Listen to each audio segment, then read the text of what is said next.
महर्षि में ही परमहंस जी महाराज की वाणी है कि एहि तन कर फल विषय नो भाई, स्वर्गहु स्वल्प अंत दुखदाई।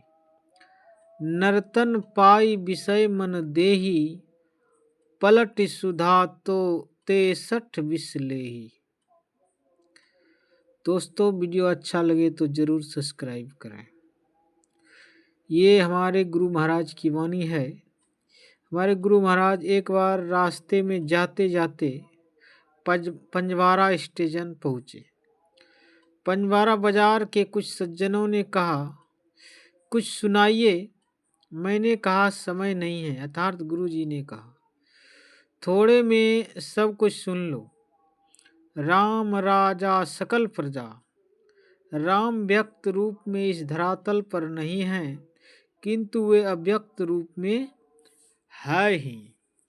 राजा का वचन मानोगे तो सुखी रहोगे, नहीं तो दुखी रहोगे। वह वचन यह है, एहि तन कर फल विषय नो भाई, स्वर्ग स्वल्प अंत दुखदाई। स्वर्ग में भी सभी बराबर सुखी नहीं रहते, कोई अल्प और कोई विशेष सुखी रहते हैं। श्री राम कहते हैं वहाँ भी सुख थोड़ा ही है और अंत में वह दुख देने वाला है। श्री राम प्रजा को विषय से विमुख करते हैं, विषय से दूसरी ओर ले जाते हैं, विद्या चैतन्य की ओर ले जाते हैं। उन्होंने शिक्षा दी कि वह इंद्रियों में आने योग्य चीजें हैं, यानी जो इन आँखों, हाथ, पैर, नाक, कान, मुंह से जानने योग्य हैं, उसको छोड़ो। इंद्रिय ज्ञान से आगे जाओ। विषय कितने हैं? विषय रूप रस, गंध, स्पर्श, शब्द, ये 5 हैं। ये आँख से, कान से, त्वचा से और जिह्वा से ग्रहण किए जाते हैं। विषय यानी सुख भोग। विषय सुख भोग में जो आराम मालूम होता है, वह आराम रहना अच्छा नहीं, यानी वह सभी दिन तक अस्थिर नहीं रह सकते।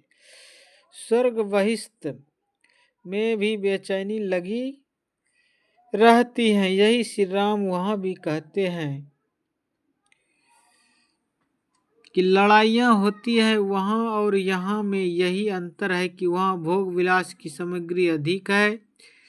इस शरीर के लिए तो रामचरितमानस में उत्तरकांड में कहा गया कि नर तन सम नहीं, कौ नियु देहि, जीव चराचर जांचत जेहि। गोस्वामी तुलसीदास जी। श्री राम जी ने विचार कर कहा, विषय की ओर मत जाओ, इसका आशय क्या हुआ?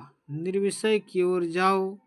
निर्विषय तत्व क्या है? जो हवास में नहीं आता, जो पंच विषयों से परे हैं।